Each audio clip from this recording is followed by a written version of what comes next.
Tenemos precisamente ya en comunicación al ex ministro de Salud, Víctor Zamora, para comentar esto y conocer más detalles. Buenos días, doctor Zamora. Muy buenos días, Smith. Muchas gracias por esta invitación.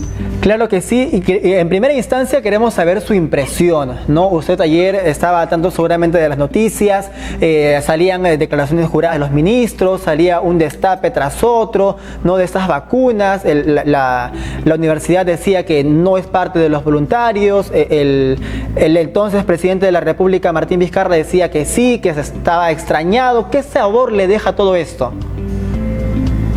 Bueno, como ya lo he dicho, estoy indignado, furioso y ciertamente decepcionado, ¿no? Que funcionarios públicos usen su posición de poder para el beneficio personal, ¿no? Esto no es solamente un tema ético y moral, sino que también tiene fronteras en el ámbito legal o penal, ¿no? Y estoy indignado porque además son inaceptables los argumentos que estos personajes tratan de usar para justificar lo que algunos consideran, y yo me sumo, una traición, ¿no? Una traición a la confianza que los profesionales de la salud hemos puesto en nuestros funcionarios y también de los ciudadanos y ciudadanas que ven a estos señores y señoras haciéndose una repartija en la cúpula del poder, en el medio de una de las más desastrosas capítulos de nuestra historia sanitaria, ¿no? Es lamentable que además esto viene de un velo de duda, de sospecha a instituciones tradicionales muy respetadas como la Universidad Cayetano Heredia, el doctor Málaga, personajes de la salud pública, la propia Cancillería, la ex ministra Pilar Massetti, por quien tengo el mayor de los respetos, pero ayer el doctor Oscar Ugarte hace una revelación que pone en tela de juicio su honestidad. Entonces es lamentable el momento que estamos viviendo hoy día en el Perú, en una situación dramática, y por supuesto de todos los que nos están viendo se sienten personalmente afectados, porque no creo que no haya nadie acá que no haya perdido un familiar, un vecino, un amigo, un colega en esta epidemia, y ver esto es francamente abominable. Vamos a ir, doctor, desde el inicio, ¿no? El expresidente Martín Vizcarra fue cuestionado a través de un reportaje que salió en los medios de comunicación. No lo contó desde el inicio, intentó irse por las ramas, mostró una prueba rápida que mucho efecto no tenía finalmente y no tuvo, ¿no? Usted ha trabajado con él, ¿no? ¿Qué es lo que sabe de él? ¿Esperaba alguna reacción más inmediata, finalmente conocer la verdad? ¿Qué percepción le queda del expresidente Martín Vizcarra? Mire, es una profunda decepción para mí, en primer lugar, que el presidente de la República se haya sometido a cualquiera de las teorías que tenemos al frente. Si fue voluntario, no debió presentarse como voluntario porque mancha el proceso de la adquisición de las vacunas. Lo cuestionan. Y si no fue voluntario y lo recibió como una entrega fuera de poste, fuera de línea, por debajo de la mesa, peor aún. Además, eso se hace en un entorno de secrecidad, de poca transparencia, y finalmente se tejen versiones tratando de justificar una conducta que es injustificable. Una decepción para mí, como que he trabajado con él codo a codo en la primera ola, y ahora en esta última etapa el presidente haya perdido la perspectiva de cuál era su rol histórico frente al país. Usted mismo lo ha dicho, ¿no? Es una actitud que se ha realizado por debajo de la mesa, para nada coherente, de una persona que busca nuevamente el poder político, que busca alcanzar una curul en el Congreso. Definitivamente, por parte de política, va a haber seguramente investigaciones y habrá alguna responsabilidad, y ya el público juzgará. Finalmente, dentro de las labores que se realizan del Ministerio de Salud, se han recibido estas vacunas, se hablan aproximadamente de 3.200 vacunas extras que llegó de la embajada china, de Sinopharm, ¿no? Y que llegaron directamente como una especie de vacunas VIP, exclusivas, que no había un nombre para quien se entregaran. Estas vacunas, este regalo, entre comillas, finalmente, ¿cómo debió ser repartido? ¿Cómo debió ser informado en todo caso? Bueno, ese es el otro ángulo, ¿no? El ingreso de estos productos aparentemente es irregular. Lo digo porque hay un decreto supremo del 021 del 2017 que establece cuáles son las reglas de juego, cuáles son las normas que hay que seguir cuando se hace investigación con seres humanos. Cuando se recibe un producto extra, este tiene que ingresar con 2 documentos. El primero, porque viene del extranjero, con una aceptación de donación. Entonces, si es una donación, el país acepta la donación y eso se refrenda con una resolución ministerial. Y por otro lado, si es un producto farmacéutico, este debe ingresar con un registro sanitario.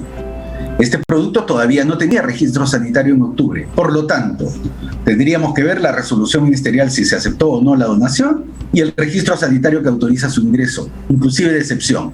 Si esos 2 documentos no existen, se está violando un decreto supremo, tanto por parte del regulador como por parte del hacedor, o sea, del Instituto Nacional de Salud, si es que lo hubiese sabido, y de la Universidad Cayetano Heredia, porque es el reglamento que establece claramente cómo se investiga con seres humanos en el Perú. Claro que sí. Entonces, había una responsabilidad de aquí del presidente de la República, porque más allá de él como ciudadano, como lo ha dicho, que ha querido ser muy valiente, ¿no? Pero igual, más allá de eso, también es el jefe de Estado. Y eso es otra responsabilidad de la cual no se puede eludir. Efectivamente, con el señor presidente en su momento trabajamos intensamente para abrir las puertas a la investigación con vacunas en el Perú, a las negociaciones con distintos actores del mundo de la producción y comercialización de las vacunas, y luego en esta tercera etapa, ya cuando estos productos llegan, ver cómo no solo el presidente, funcionarios del Ministerio de Salud y la Cancillería usan su posición de privilegio en el poder para beneficiarse ellos y sus camarillas, me parece absolutamente, como le vuelvo a decir, decepcionante. Y por supuesto las investigaciones no pueden durar eternamente, tienen que ser rápidas y tienen que decirnos quiénes son responsables de qué para que se tomen todas las acciones y podamos. Al frente tenemos 2 retos, el doctor Óscar Ugarte. 1, recuperar la confianza de la gente en su funcionariado, especialmente el Ministerio de Salud. Y 2, dirigir una campaña de vacunación exitosa, especialmente para la población más vulnerable. Muy bien. Ayer también mencionaba el actual ministro de Salud, Óscar Ugarte, que la ministra saliente, Pilar Macetti, estaba enterada de todos estos detalles y algo que deja, como usted mismo lo decía, ¿no?, en tela de juicio la credibilidad de la saliente ministra. ¿Hay alguna responsabilidad que podría caer por estar enterada? Porque esto ocurre en 2 momentos, ¿no? La vacunación de los funcionarios del MINSA el año pasado, en octubre, que ya fue confirmado por Luis Suárez, y la vacunación de este año de la canciller. Hay 2 momentos que tienen que ser investigados. Por supuesto, yo no quiero adelantar una opinión sobre el grado de responsabilidad de la ex ministra Macetti. Sin embargo, como tú bien lo señalas, sus 2 ex viceministros habían recibido esta vacuna. Parte del equipo del Ministerio de Salud lo había recibido. La canciller este año lo recibe. Y todo eso pasa al frente de la titular del sector. Además, la versión que da el doctor Ugarte es que la doctora lo sabía. Eso tendrá que corroborarse con nuevas versiones, pero ciertamente el daño ya está hecho. El velo de la duda cae sobre la universidad, sobre el grupo de investigación, sobre los ex viceministros, sobre la ministra, sobre la Cancillería y quién sabe otros funcionarios que hayan tenido acceso a este privilegio y lo hayan usado a espaldas de nuestro país. Por supuesto, sin dejar de mencionar nuevamente el accionar decepcionante del ex presidente de la República. Definitivamente que sí. Vamos al otro lado también de la moneda porque, como lo decíamos, ¿no?, son 3.200 vacunas extras que se trajeron como donación, como regalo, como incentivo, y en realidad son 1.600 porque son 2 dosis, hasta ahí estamos claros. No, estas vacunas han sido destinadas, una parte de ellas, para los mismos investigadores de la Universidad Cayetano Heredia, eso ya fue confirmado también por el doctor Málaga, por la Universidad San Marcos también. No, finalmente, ahí no habría ningún problema, doctor, porque se ha echado más que nada el cuestionamiento hacia los funcionarios, pero también hay una parte de las vacunas que ya fueron casi repartidas a los investigadores. Pero por supuesto, en el supuesto que estas vacunas hayan ingresado como parte de una donación para proteger, incluso para proteger al equipo de investigadores, incluso para este acto, llamémoslo noble, de proteger a los investigadores que están en contacto permanente con los pacientes, incluso para ese grupo, era un lote extra a la investigación. Ese lote debió ingresar con una resolución ministerial aceptando una donación y con un registro sanitario. Esos dos documentos tienen que ser mostrados para salvaguardar la responsabilidad de quienes aprobaron el ingreso de ese lote.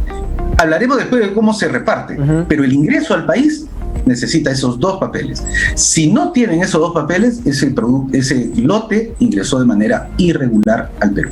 Irregular y tal vez ilegal también, porque, ojo, estamos hablando de una donación con una empresa con la que luego tuvimos un contrato, ¿no? Es como que se recibe, toma este pequeño regalito, te lo voy dando de adelanto, ve probándolo y luego firmamos el contrato. Más o menos así ha funcionado.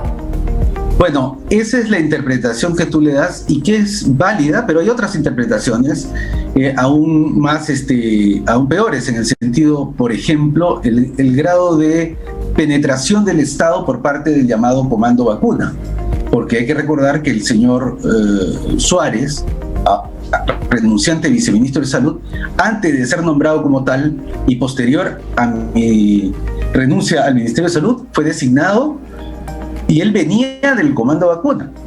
O sea, tenía esa doble función de trabajar antes para el sector privado e ingresar al Estado para tomar decisiones sobre las vacunas. Entonces hay interpretaciones por ese lado también. Claro que sí, y es más, ya en ese día hemos estado también buscando otras entrevistas y algunos señalan que también habrían congresistas que también estarían involucrados en eso, pero finalmente sabemos que las investigaciones contarán más detalles. Vamos a hablar de lo bueno, porque este fin de semana también, doctor, han llegado nuevas dosis de las vacunas de Sinopharm, son 700,000 dosis, y el ministro de Salud, Óscar Ugarte, ha sido el primero en comunicar que ya antes de la salida de esta gestión de Francisco Sagasti se tiene previsto vacunar a cerca de 10 millones de peruanos, ¿no? ¿Qué tan viable es esto? ¿Esto es cierto? ¿Cómo lo ve usted? Bueno, en relación con las vacunas y con los contratos que se han firmado ya y con los compromisos que tenemos, todo parece indicar que esto es posible. Solamente estoy hablando de los insumos. Pero hay dos elementos que hay que tomar en cuenta. Uno es la movilización de nuestro personal para lograr ese objetivo, y nuestro personal en este momento está altamente concentrado en la atención de pacientes. Y entonces es un tema que hay que resolver urgentemente. Y segundo, yo creo que hay que revisar las prioridades, porque 70% de los pacientes que fallecen, 7 de cada 10, son mayores de 60 años. Y las prioridades que nos había dejado la gestión saliente del Ministerio de Salud era vacunar a los miembros de mesa, vacunar al personal de seguridad. Y realmente yo creo que hay que revisar si nuestra prioridad es vacunar un joven o una joven de 20, 30 años sana y con probabilidades mínimas de fallecer, versus nuestra población adulta y adulta mayor, mayores de 60 años, que son los que más riesgo tienen de morir. No se les puede poner en segunda categoría, hay que ponerlos primeros en la línea, y cuanto más ancianito sea o cuanto más ancianita sea, primera en la fila, para poder recuperar la confianza y además proteger a nuestros más vulnerables. Por ahí quizás entonces sería un primer paso que debe dar ya el actual gobierno para ir poco a poco recuperando la confianza. Y es más, no vamos a fortalecer esto, porque más temprano hacíamos una encuesta con el público y le preguntábamos si creían que los adultos mayores deben ser priorizados en la primera fase, y el 95% de la población cree que así debe ser, ¿no? Y usted ya lo explicaba perfectamente de por qué los adultos mayores deberían ser incluidos. En todo caso, si esto llegara a ocurrir, ¿se debe incrementar a esta primera fase o tal vez retirar a otro grupo, porque ya también se adelantó que van a ser los miembros de mesa quienes van a recibir las vacunas? ¿Cómo podría hacerse ese cambio o incrementarse también a la lista? Bueno, lamentablemente ya se hizo un anuncio que está generando una expectativa entre los miembros de mesa, entre las Fuerzas Armadas y Fuerzas Policiales. Lo que yo recomendaría es hacer el mayor esfuerzo para poder cubrir a todos de un solo envión, digamos, de las Fuerzas Armadas, las policiales, las mesas y y la población más vulnerable, que son mayores de 60 años. Pero aparentemente los números no nos van a dar. Entonces, si los números no nos dan, tendríamos que hacer una fuerte campaña para que los primeros sean los mayores de edad, porque lamentablemente, tengo que decirlo, si tenemos que elegir a aquel que es más vulnerable, la persona que tiene más probabilidad de fallecer, y eso espero que nuestra población así lo entienda. Y también hay que tomar en consideración que las vacunas que se podrían aplicar, ya superado este millón de vacunas de Sinopharm, son las vacunas de Pfizer, que también ya deberían estar llegando en las próximas semanas, ¿no? Aquí requiere otro tipo de tratamiento, doctor. ¿Hay mayor peligro en este tipo de vacunas? No, cada vacuna, cada producto de distinta empresa tiene pros y contras. Por ejemplo, la vacuna Pfizer es muy efectiva, pero necesita grandes niveles de refrigeración y 2 dosis. La vacuna Johnson & Johnson es más bien termoestable y solamente se necesita una sola dosis, pero es un poquito menos efectiva. La vacuna Sinopharm es estable en la temperatura, pero se necesitan 2 dosis, pero hay un volumen importante ya llegando al país. Entonces, cada vacuna va a tener que ser utilizada de acuerdo a la situación epidemiológica, a la geográfica, a las prioridades, etcétera, etcétera, ¿no? Por ejemplo, la de Johnson & Johnson, que es una sola vacuna, que se maneja bien a buena temperatura, esa hay que utilizarla en las zonas rurales, porque es difícil ir y venir para poner 2 dosis, ¿no? En cambio, las otras que son de 2 dosis hay que usarlas más en las ciudades donde el acceso a los servicios es más fácil. Claro que sí. Otro tema bastante importante también, doctor, es la falta de oxígeno, que cada día escasea. El gobierno hace esfuerzos por intentar generar la mayor cantidad de oxígeno. A las empresas también se les ha estado llamando, incluso vamos a recibir donaciones desde Chile. ¿Qué falta aquí, doctor, para agilizar todos estos procesos? Bueno, en realidad, Smith, estamos tarde prácticamente en todas las plantas que nosotros adquirimos en los meses cuando se habilitaron los fondos en el mes de junio y luego se fueron implementando, tardan en llegar. Debieron ser instaladas para diciembre, luego fueron para enero, ahora es para febrero, después para marzo. Estamos llegando tarde con nuestras plantas. Hay un uso todavía de oxígeno industrial, que en la primera etapa se usó para la fase como oxígeno medicinal. Las donaciones nos han sido ofertadas, pero hasta que llegan nuestros pacientes hay una demora. Entonces, tenemos que hacer todo lo posible por poner todas las plantas nacionales a disposición de las personas, más que de la economía. En este momento es la gente la que lo necesita. Exacto, estamos tarde y eso es lamentable. Doctor, muchísimas gracias por sus comentarios, por también ayudarnos a entender mejor este contexto. Muchas gracias. Gracias a ustedes. Hasta otra oportunidad. Cuídense mucho, por favor.